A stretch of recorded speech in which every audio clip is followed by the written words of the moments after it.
Right, okay, and hello, Fire Talk. And it's Friday, and I'm just going to invite Angelika as a guest. So let's see what's occurring this Friday. Hello. Hello. Uh, this is Ask Angelica, episode 8, and I'd like to wish everybody who's watching today a Happy New Year. Yes, or in German, frohes neues Jahr. So that was Frohes Neues Jahr. That's it. Yeah. Okay, we're good. And today's topic we're going to start off with is New Year's resolutions. Yes. I bet everybody has read lots and lots of articles about it. You may have tried New Year's resolutions. I'm talking generally at the moment. Best example, somebody says, I want to be fit, so I'm going to do this year, and I'm just lost my headphone. It's okay. This is live video. Exactly. I'm going to go to the gym every day for an hour. And people may start, and it may work well the first week, it may even work the second week, and then something happens. Maybe they need to do something important for work or a family crisis. It doesn't really matter what it is. Something happens, they can't go to the gym. And then they can't go to the gym the next day either. And before they know it, they haven't been able to go for a whole hour every day as they thought they would. So they feel a failure and they don't go anymore. Know the feeling. If you hear about lapsed gym memberships, I think they can all tell you about the amount of people who every year pay huge amounts of money for gym memberships and then don't go. And the same is about language learning. Yeah, people saying, right, this is it now. I'm going to do my language learning, and I'm going to do, I don't know. I want to do an hour every day, because if I get up an hour earlier, I've got an hour and I can do it. And yes, some people can. I have to admit, I'm not one of these people either. But if you did that resolution, you may start every day to do an hour's language learning, and then something happens, and again, you don't do it anymore, and you feel a failure, and you think, I'm not good at it.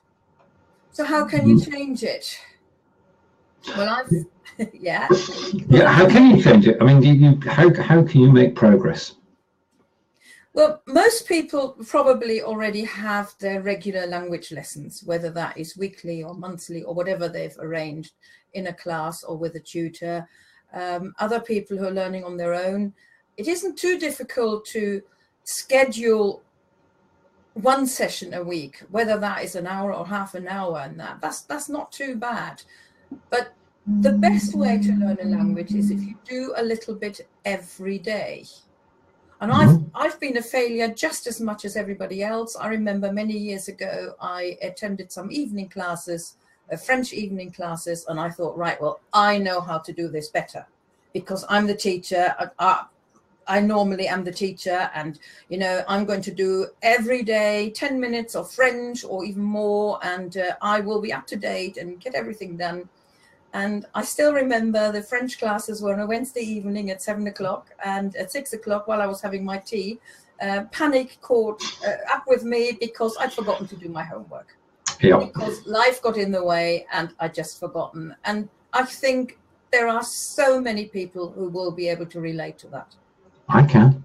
They're the ones I'm talking to you now. So if you're watching now and you're one of these people who actually find it a doddle to schedule half an hour or an hour learning German or any language really, then feel free to carry on listening, but you probably won't need it. You probably think it's all rubbish I'm talking about here now. But and congratulations if you can do it. But I'm talking to the ones who are struggling just like I was, just like you are. There are so many people who find it really hard. So I've actually written 2 blog posts this January so far. The first one is Learn German for 365 days a year. But it's a bit of a challenge, really. I'm afraid no prizes, apart from that if you succeed, you will have done a lot. It is to just commit yourself to 5 minutes. Mm-hmm. Now, 5 minutes a day is not enough for becoming fluent. Somebody pointed out to me, if I only do 5 minutes of German every day, it would take me over 300 years to learn German. I find that quite tempting, actually, because it would mean I would live that long. But I don't think I want to take the gamble. And my guess is, at the moment, at least, nobody will. So, of course, 5 minutes, if you only do 5 minutes, yes, you will pick up some German, but you won't reach fluency. So for that, you would need to do more. But to get into the habit, it's a nice one to do, because even if at the end of the day, you're about to go to bed and you realize, oh, I haven't done anything, you can spare 5 minutes.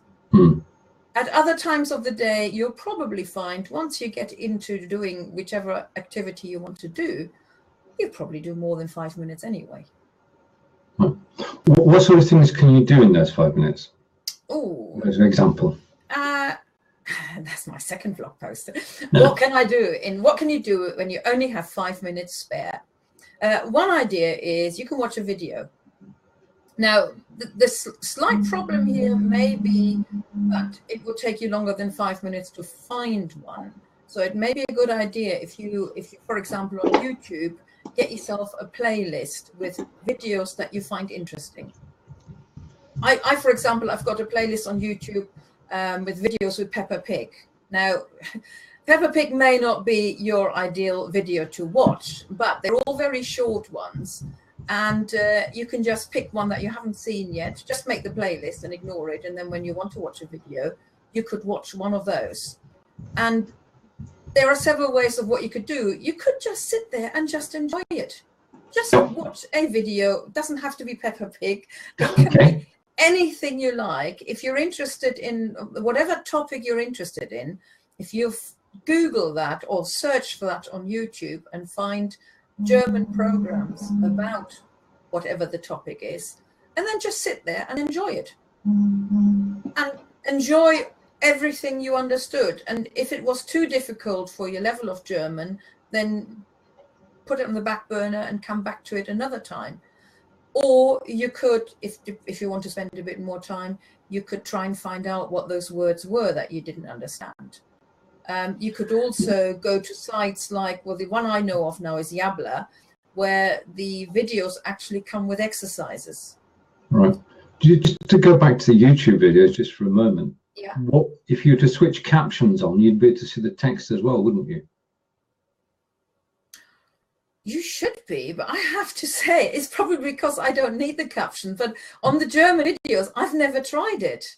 Ah. I know if you, I've seen a few captions on English videos, and the problem I find is that they're not always very accurate. Now, no, granted, but so if you're watching, say for instance, somebody is watching this video with the captions, and the text underneath says some gobbledygook, yeah, they can hopefully work it out that hopefully I didn't say gobbledygook, but I'm actually saying something highly intelligent. If you are doing this with a foreign language, if the captions aren't accurate, you may not notice it. So that's something I'll have to look into that one. I'll have to see what captions are on there. I fear a little bit is if there are like subtitles who happen very quickly and they're not accurate, but you want to use it for learning, that may be a bit tricky. There are, however, videos also. I mean, I just mentioned videos that you just watch for enjoyment. There are also lots and lots of videos for learning German. And a lot of those do have captions, and they have captions purposely put in there. Yes. So that would be a good idea again. Okay. So you could make yourself a playlist with people you found on YouTube who are doing German lessons and for various grammar topics that you may be interested in. So that's another way of watching a video. So it's not one for fun. It is one for actually learning a grammar topic that you are struggling with maybe, or you just want to revise it. Right. And what's the second way you can learn German in 5 minutes a day? Sing. Oh dear. Probably. Don't worry, I'm not asking you to sing. No, the sing a song, that is one really important bit, is that whatever you do in the 5 minutes, yeah, is it has to be fun. Yeah, that's why I just said when I mentioned Peppa Pig, yeah, if you cringed at the thought of having to watch Peppa Pig, then that would be a really silly suggestion. Yeah, and if you cringe the thought of having to sing a song, then that's not a good idea either. But some people do like singing, and if you know a song, yeah, if you're one of those people who like singing in the shower, or you like singing while you're driving, when hopefully nobody can hear you, what's stopping you from singing a German song? There are other ones. You can, of course, just listen to a German song. There are various sites. Again, YouTube, of course, is a good way where you find lots of German songs as well that you could just listen to or try and understand the text. Often you find the lyrics. Once you found a really good song, if you search for the lyrics on Google, you may find them as well. Sometimes the videos have got the lyrics on there. Another site is Lyrics Training. Now, that is actually a site that is mainly in English, but they do have their German songs are getting more and more as well. And you can listen to a song, but then you have to complete the text. So there are words missing every so often. So you need to listen very carefully and type in the text. And it comes at, I think it's 3 or 4 levels. I can't remember now. I think the highest level means that there's hardly any words left, and even I wouldn't attempt that. That takes the fun out of writing, of listening to the song, actually. But the beginners level or the intermediate ones, where I think the beginners one is 10% of the words are missing. That's a nice way of listening to a song, listening out for words and typing them in. So that's working with a song. Or just to find any songs that you like and maybe learn it as well. And then you can sing it in the shower. Good idea. Anyway. But I won't be singing. I might be whispering it. But why not? That's entirely up to you. The listening is the first bit. Oh, yes. Right. And next? Next, number 3, because I in that post I said 5 things. Number 3 is your Duolingo, or any other app that you may have on your phone where you can do a lesson or 2 in 5 minutes. That's so what they are designed for. Yabla? Yabla, well, I don't think Yabla's got a phone app, but yes, they also, their videos are, I think they probably would fit in that as well. But the Yabla is always video based. That would fit more in with when you're watching a video. Duolingo is actually, they do proper lessons. So Duolingo has proper lessons, Memrise has proper lessons. I think in the blog post I mentioned Deutsch Academy, which has also got a smartphone app for just grammar lessons. One example I looked at yesterday is about gender. So you get the word Kaffee, for example, and then you get der, die, das, and you have to choose which one it is. Das Kaffee? No. See, I can get it wrong, but Angelika will always. Do you want to try again? Der Kaffee. That's the one. Yeah, exactly. So that was an easy one. There obviously are more difficult topics. When I say easy, it's if you've just started German, then of course it isn't easy. Other sites which I mentioned in the post, I'm just trying to remember now. Learn with Oliver, which have got flashcards. Lingohat, they have got lessons. All those things you can do in a short time, and if you have more time, of course you can spend more time, but you can always find something that you can do if you really only have 5 minutes. And the next? Do a quiz. Rather than a lesson where you're learning something, have a bit of fun with a quiz. I'm trying to remember what I mentioned. I think Flashsticks have got a word game as a phone app where you just need to, they give you an English word, for example, sugar. And so you need to work out, well, sugar, that's Zucker in German, but then you need to find the letters in a word search and put them together somehow. So it's a bit of fun, but you're revising words again that you hopefully have learned or maybe even need to look up. So therefore you learn a new word. There are sites online with games. I've forgotten what they're called now. I would have to hang on 2 seconds. Okay. Whilst Angelika is talking, this is Ask Angelika, episode 8. I'd just like to thank John Upton for popping in to say hello. And if you're watching this on replay, if you type in Ask Angelika on Facebook, you can find Angelika's German group, which you're more than welcome to join. And it's all about learning German. Exactly. Right, I've actually got the blog post in front of me now. So there is, for example, another app on the phone, and as far as I know, it's Android and iPhone. Learn 600 German words. Well, again, you're learning 600 German words with various activities, and you can do 1, 2, or 3, depending on how much time you have to revise certain words according to your level. They have got a second app as well now, 6,000 phrases, I think, or 600 phrases. Games for Languages is a website where you can play lots of games, including German ones. I found a site where you can do a bit of procrastinating. If you like coloring in, you're coloring in a butterfly, I think, but you need to use the colors that for one color for verbs and one color for nouns. So again, it's just recognizing German types of German words while sitting at the computer coloring in a butterfly. Okay, it's fun. You could even, all these tests and games you find on Facebook, and particularly, what a person are you, or what's your favorite clothes, or how old are you, and whatever they are. A lot of these are also available in German. Okay, so that's good. Do them in German, have a bit of fun, and pick up some German as well. Good idea. So that's the quizzes. Brilliant.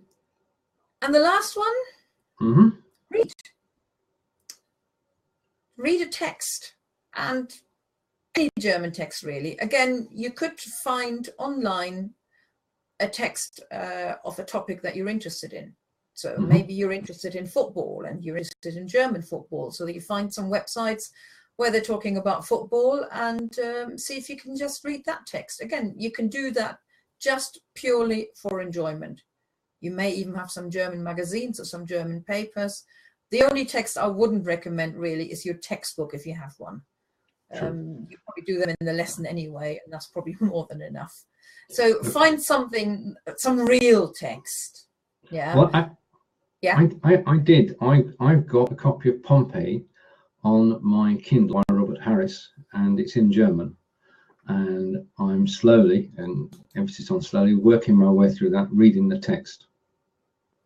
So that's a good idea. And if you decide on doing that for 5 minutes every day, you'll probably end up reading more than 5 minutes anyway, because you're not looking at your watch saying, oh, 5 minutes are up, I haven't really finished that paragraph. Well, tough. You probably will finish it, or the chapter, or whatever.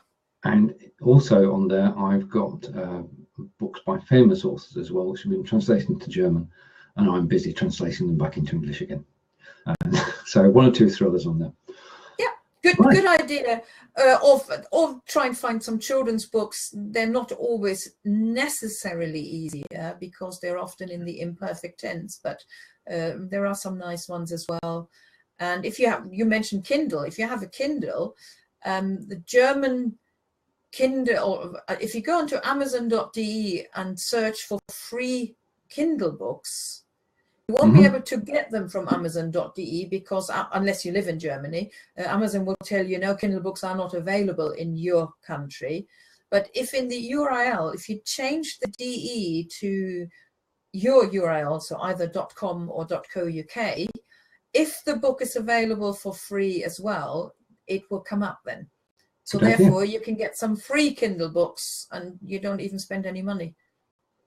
And you see whether there is free Kindle books. There's always a danger of course that, well, dare I say it, they're rubbish.